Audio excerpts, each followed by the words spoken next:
Yep. after having watched that. And it's something it's very important to us. It's a major part of what we do here at JPL, and of course NASA as an agency. And we're just great to have that, that bully pulpit to showcase that talent. It's incredible talent. Now, am I supposed to speak, or is Swathi going to say something? I was told I was going to hear from Swathi. So, either way, any way you'd like to do it is fine. We have Dr. Mohan here with me. Of course, you know her from the landing coverage. Hey, Doc, how are you? I'm doing very well, Mr. President. I just want you to know. Thank you for taking the time to speak with us. Are you kidding me? What an honor this is. This is an incredible honor. And it's amazing. Indian of descent Americans are taking over the country. You, my vice president, my speechwriter, Vinay, I tell you what. But thank you. You guys are incredible. Did you want to say something? I'll be quiet. You're absolutely funny. Tell us how you felt on landing day, and actually what path brought you to hear us aloud. Absolutely. So my path actually started way back when I was a child watching my first episode of Star Trek.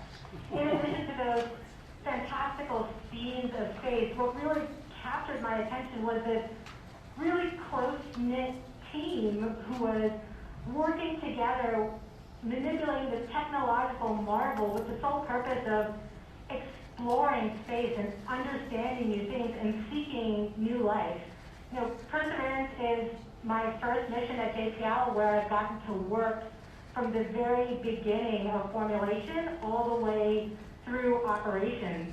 And it made me feel like I was part of that crew, being able to work with this incredibly diverse, talented team that has become like a family.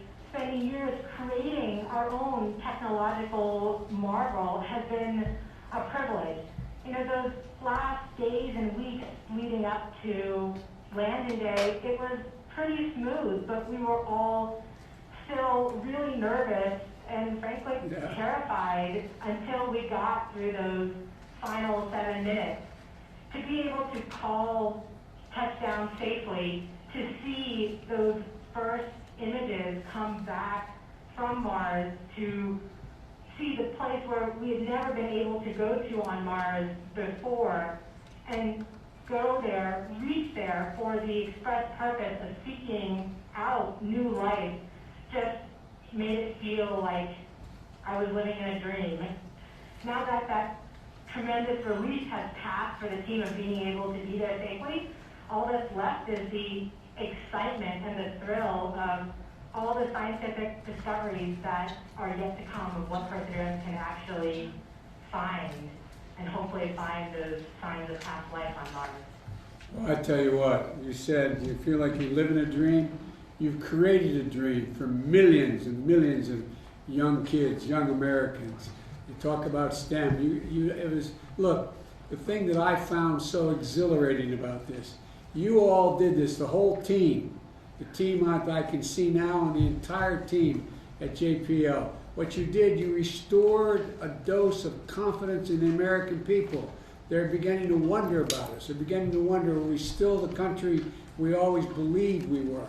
You guys did it.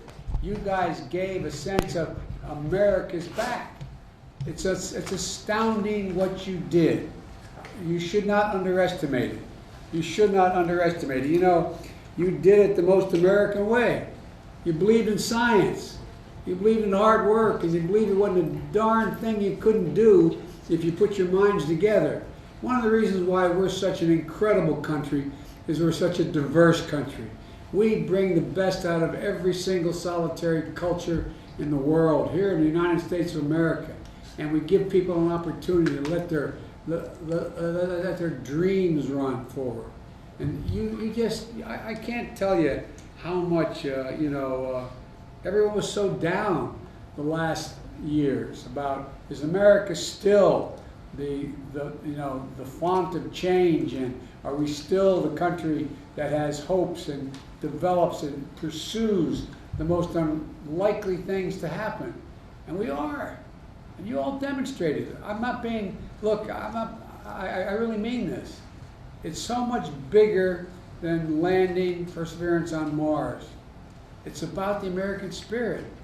And you brought it back. You brought it back in a moment we so desperately needed. I was talking to a head of state who was calling me about congratulating me on becoming president. And then I later heard from another head of state saying, America's changed so much, they used to be so competent to do great things. And here they can't even deal with the coronavirus. Look how badly organized they are. That was said by a head of state. And America, image in the world, and it matters. It matters because democracies have to demonstrate they can run as efficiently and more efficiently than autocracies. There's a big battle going on. Your kids are going to be studying about when democracy once again reestablished, you could do anything, as opposed to autocracies that can just command things. I just can't tell you how much I believe historians are going to write about what you did at the moment you all did it. At the moment you all did it. You should take such great pride in what you did. We can land a rover on Mars, we can beat a pandemic, and with science, hope, and vision, there's not a damn thing we can't do as a country. We have never, ever, ever failed to meet a goal. We set our mind to it, and we've done it together. And that's what you all showed. So it goes way beyond the whole notion of what you just recently did. And God only knows what is going to come from this. God only knows what's going to happen. But you all are incredible. All the dreams you created in other people's minds, other young kids. I tell you what, I just wanted to thank you and tell you, it just seems that, we're on the side of the angels just at the moment when things look like they're really dark in America over our history. Something has come along. Something has come along. And you guys came along and you did this. And so I just want to thank you from the bottom of my heart, tell you how presumptuous of me to say I'm proud of you, but I am so proud of you.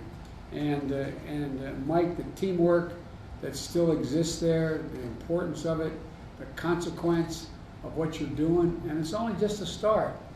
I had a group of folks in my office not too long ago, House and Senate members, House members, Democrats and Republicans, talking about infrastructure. And I have in a shelf in my Oval Office a moon rock. And they walked over and said, this is actually a moon rock from the moon? And I jokingly said, you ain't seen nothing yet. Wait till you see what comes home from Mars. So anyway, folks, thank you, thank you, thank you, thank you. You're great Americans, and you're demonstrating again there's not a thing we cannot do when we set our mind to it. But God bless you all. Thank you. Thanks, Mike. And by the way, I'm like a poor relative, Mike. When I'm invited, I show up. So be careful. The poor relatives, they show up. They stay longer than they're supposed to. I'm one of those kind of guys. We will be more than happy to have you. Stay as long as you want. I'm looking forward to seeing you all in person. Thank you. Thank you. Thank you. Appreciate it. Bye-bye. Godspeed. John Glenn. All right.